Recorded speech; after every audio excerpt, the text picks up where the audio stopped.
आपलं स्वागत आहे. आयकॉन स्टील प्रस्तुत बिल्ड आयकॉन या उपक्रमामध्ये आज आम्ही आलो सांगलीमध्ये आणि माझ्यासोबत आहे तरुण इंजिनियर कौशिक शहा. आपण असं म्हणतो की हा देश तरुणांचा आहे आणि त्याच्यापेक्षा इंजिनिअरचा वाटा फार मोठा आहे. पण असे इंजिनियर जे आहेत, जे गाव पातळीपासून, जिल्हा पातळीपासून या क्षेत्रामध्ये काम करतायत उत्तमरित्या. तर आज अशाच एका तरुण इंजिनिअरशी मी संवाद साधणार आहे. त्यांचा एकंदर हा स्ट्रगल कसा होता, प्रवास कसा होता, कशी त्यांनी सुरुवात केलेली आहे आणि भविष्यात हा प्रवास कुठपर्यंत जाणार आहे, या सगळ्याबद्दल आपण बिल्ड आयकॉन या प्लॅटफॉर्मवर त्यांच्याशी गप्पा मारणार आहोत. नमस्कार. नमस्ते सगळ्यात सर. आधी गप्पांना इथून सुरुवात करूया. ते येस. म्हणजे तुमच्या लहानपणी शैक्षणिक प्रवास कसा होता?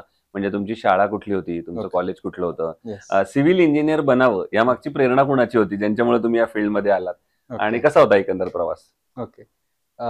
पहिला तर मी माझं स्कूल झालं, प्रायमरी स्कूल झालं ते अल्फोन्सा स्कूल मिरजमध्ये झालं. हं. त्यानंतर मी एवढा स्ट्रॉंग असा वीक स्टुडंट होतो म्हणायला पाहिजे. मार्क्स वगैरे एवढे जास्त हे नव्हते, पण करायचो, कधी फेल व्हायचो नाही जास्त. म्हणजे तेवढं ॲव्हरेज स्टुडंट 60, हं. 70% असे पडायचे. त्यानंतर मग हे 10वी झाल्यानंतर 10वीत मला 70% मिळाल्यानंतर घरातले म्हणले, "आता पुढे काय करायचं?" मग हं. म्हणलं की मी इंजिनिअरिंग करणार. माझे बहिणी वगैरे जे काकांच्या मुली वगैरे होते, ते सगळ्या इंजिनिअर लाईनमध्ये होते. अच्छा. त्यामुळे इंजिनिअरिंग करायचं होतं. पण कुठलं करायचं काय? मग मला एकदम वेगळं झालं की सिव्हिल इंजिनिअर आपण करू. म्हणजे वाह! एकदम असं काही डोक्यात आलं नाही, पण सिव्हिल इंजिनिअरिंग करायचं आपण करू ठरलं. आणि पुढे आपण जाऊ त्यात. मग हळू डिप्लोमाला पहिला ॲडमिशन घेतलं. हं. डिप्लोमा केलो जे-जे मगदुममध्ये. त्यानंतर परत डिग्री सुद्धा मग मी जे-जे मगदुममधनंच केलेली पूर्ण. हं.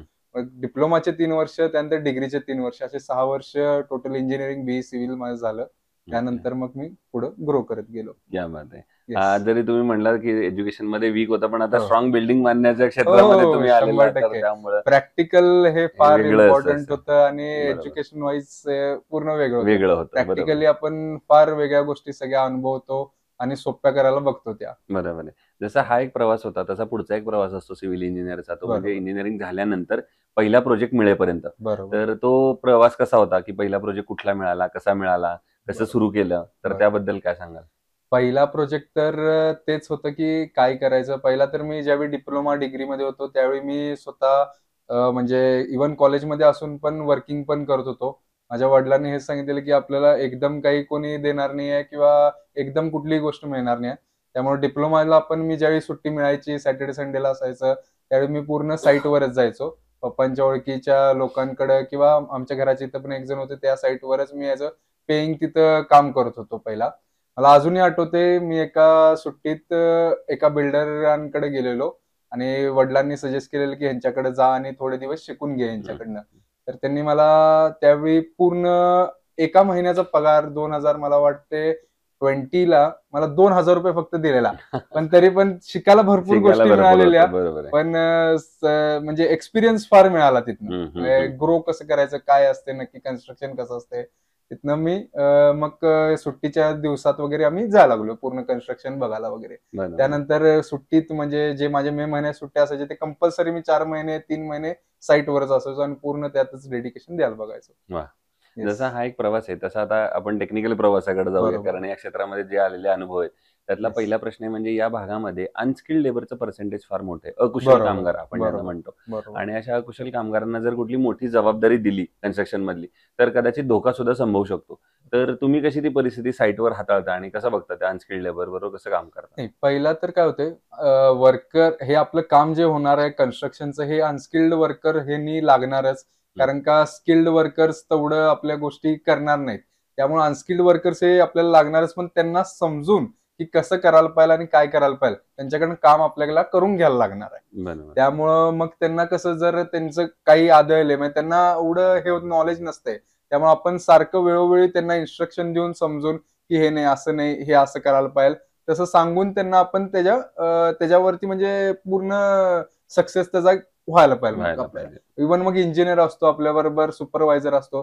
सुपरवायझरला समजवायचं, आपण भरपूर वेळ नाही देऊ शकला तरी सुपरवायझरला पूर्ण सांगून मग त्याच्याकडनं तर काम करून घ्यायला पाहिजे आपण. बरोबर आहे. येस. दुसरं कन्स्ट्रक्शनमध्ये प्लॅन ही स्टेज अतिशय महत्त्वाची असते. बरोबर. तुम्ही हं. वेगवेगळ्या साइटला तुमच्या कन्स्ट्रक्शन हम्म. चालू असतील, हम्म. तर प्रत्येक ह्याचा कस्टमरची डिमांड वेगळी असते हो आणि तिथला तिकीट साईज वेगळा असतो. हो. तर ते प्लॅनिंग आधी कसं करता? कारण हे सगळं तुम्हाला फोरकास्ट करायचं असतं की 1-1.5 वर्षानंतर काय नाही, घडणार आहे. पहिला तर काय आहे की आपल्याला ज्या एरियामध्ये आपण स्कीम करायला लागलोय किंवा आपल्या ज्या एरियामध्ये प्रोजेक्ट करायला लागलोय त्या आपल्या एरियाचं स्टडी करायला पाहिजे पहिला तर, की ह्या एरियामध्ये आपल्याला कमर्शियल स्पेस व्यवस्थित जाणार का 2 BHK जाणार, 3 BHK जाणार, 1 BHK जाणार, त्या एरियामधला क्राऊड कसा आहे आणि त्या एरियामध्ये रेट काय आहे ह्याच्यावर पहिला तर स्टडी, आणि तिथल्या लोकांना गरज काय आहे. म्हणजे त्यांना आता जर MIDC एरिया वगैरे असेल तर तिथं स्मॉल युनिट्स जास्त लागतील, कारण का तिथं कामगार वर्ग वगैरे आहे. आता जर तुम्ही जास्त सिटीमध्ये आला तर त्यांना 2 BHK 3 BHK हे युनिट्स लागतील. त्यामुळे त्यानुसार तिथं 2 BHK 3 BHK तुम्ही बांधून प्लॅनिंग करून त्याच्यावर पुढे जायला जाऊ पाहिजे. शकता. बरोबर. बरोबर. पुढचा प्रश्न या सगळ्यापेक्षा वेगळा आहे तो म्हणजे तुम्ही इथले मूळचे आहात, सांगलीतले, सिव्हिल इंजिनिअरिंग केले आणि यंग आहे, अशा तिन्ही डायमेन्शन मधनं तो प्रश्न आहे. म्हणजे सांगली जिल्ह्याच्या विकासाचं विजन असं जर एक इंजिनियर म्हणून तुम्हाला विचारलं, एक बिल्डर डेव्हलपर म्हणून विचारलं, तर तुमच्या डोळ्यासमोर कुठले सेक्टर्स येतात ज्या सेक्टरवर आता काम करण्याची गरज आहे? जर आपल्याला सांगलीचा एक सर्वांगीण विकास हवा असेल, सांगलीला जर पुण्या मुंबई सारखं पुढे न्यायचं असेल, तर कुठल्या एरियावर आता काम करणं जास्त गरजेचं आहे असं तुम्हाला वाटतं?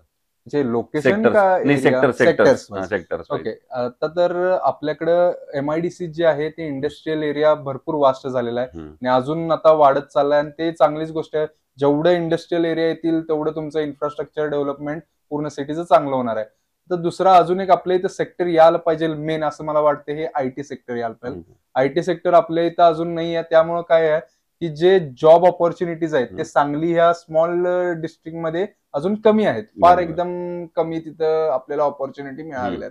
त्यामुळे ज्यावेळी IT सेक्टर येणार, मोठ्या मोठ्या कंपनीज येणार, त्यावेळी काय होणार की आपलं जे कन्स्ट्रक्टेड प्रोजेक्ट्स असतात, बाकीच्या सगळ्या गोष्टी असतात, ते सुद्धा फास्ट क्विकली वर्किंग आणि विकले जाणार. का? कारण का रिक्वायरमेंटच लोकांची तेवढी असणार.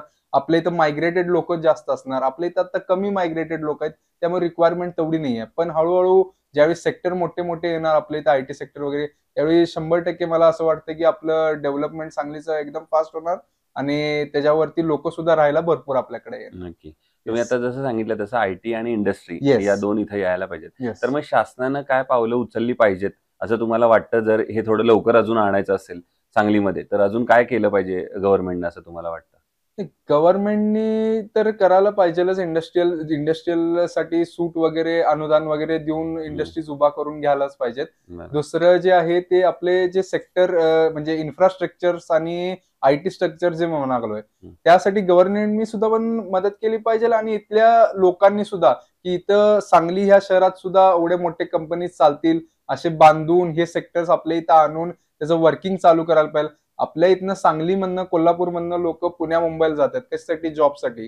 तेच सेक्टर आपल्या सांगलीत जर आले तर सांगलीमध्ये आपल्या चांगलं लोकांना इथं रोजगार मिळेल आणि त्यांनी सुद्धा इथं व्यवस्थित राहू शकतील आणि इथल्या इथं आपल्या फॅमिली बरोबर राहून त्यांनी जॉब एन्जॉय करू शकतील त्यांचा. बरोबर, नक्कीच. येस. दुसरं आता या क्षेत्रामध्ये तुमच्यासारखे जे आता तुमची पुढची बॅच येते असं म्हणू सिव्हिल इंजिनिअरिंगची, की ज्यांना तुमच्यासारखंच बिल्डर डेव्हलपर व्हायचं असेल, तर एक मित्र म्हणून तुम्ही त्यांना काय सल्ला द्याल या क्षेत्रात येण्यापूर्वी?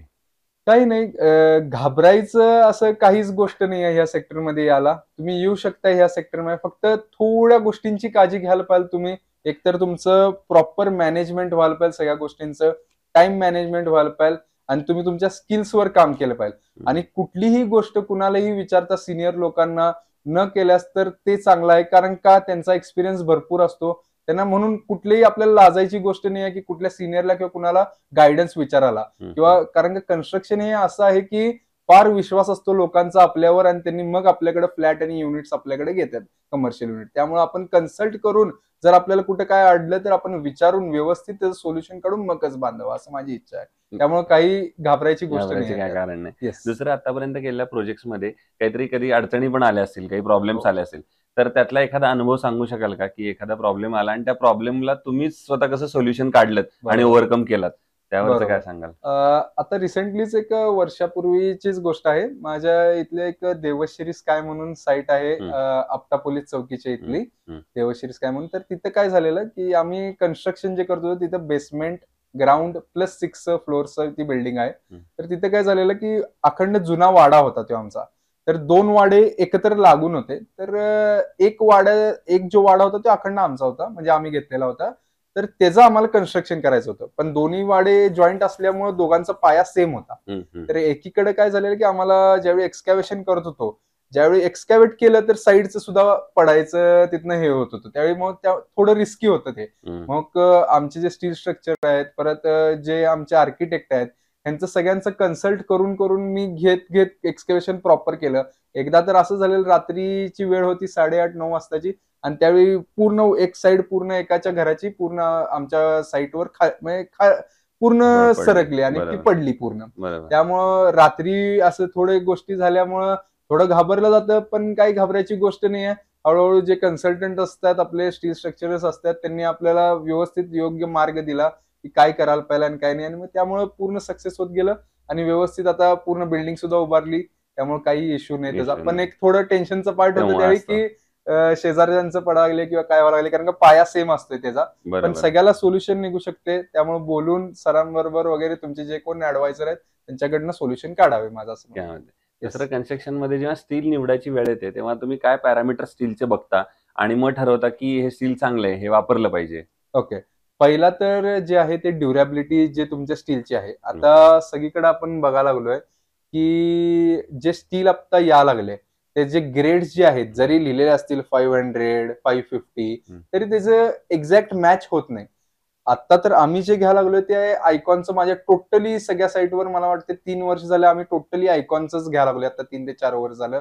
त्याचा आम्हाला ग्रेड चांगले आले, ड्युरेबिलिटी चांगली आली, मेलेबिलिटी चांगली आली, वाकवताना बार व्यवस्थित वागतात. म्हणजे माझ्यापेक्षा माझे जे को-वर्कर्स असतात आणि जे अनस्किल्ड वर्कर्स असतात त्यांच्याकडनं मी फीडबॅक जास्त घेतो की हे स्टील कसं आहे. मी स्वतः वर्किंग केल्यापेक्षा त्यांनी जास्त वर्किंग करत असतात त्याच्यावर, की बाबा स्टील वागते का व्यवस्थित, तुकडा तर पडत नाही ना त्याचा.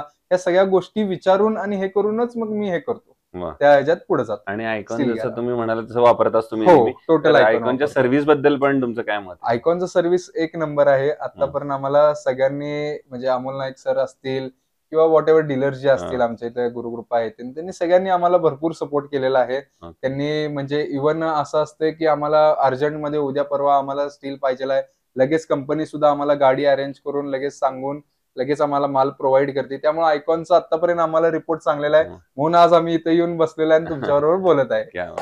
नाहीतर आम्हाला हे नसतं. आयकॉन एकदम बेस्ट स्टील आहे, त्यामुळे आम्हाला आतापर्यंत चांगलं वाटलं वापरून. क्या बात. ते इंजिनियर कौशिक शहा सर, आणि जसं त्यांनी सांगितलं तसं या फील्डमध्ये अनलिमिटेड अपॉर्च्युनिटीज आहेत, आणि कधी तुम्ही अडलात तर तुम्हाला सिनियर सुद्धा आहेत विचारायला, त्यांची मदत घ्या, कारण त्यांना एक्सपिरियन्स असतो. त्यातलेच एक तुमचे सिनियर माझ्या शेजारी बसलेले, ज्यांना पण तुम्ही भविष्यात विचारू शकता, काही सल्ला मार्गदर्शन घेऊ शकता. पुन्हा एकदा आपले आभार, आणि भविष्यात सुद्धा असेच आयकॉनिक प्रोजेक्टची निर्मिती तुमच्या हातून घडावी, हेच आयकॉन स्टील कडून मनपूर्वक शुभेच्छा. आणि थँक्यू एवढं मला इथे बोलवल्याबद्दल आणि माझा इंटरव्ह्यू घेतल्याबद्दल. म्हणजे मी अजून फार लहान आहे त्या गोष्टीत, पण हळूहळू मी एक्सपिरियन्स घ्यायला बघायला लागलोय सगळ्या गोष्टींचा. थँक्यू.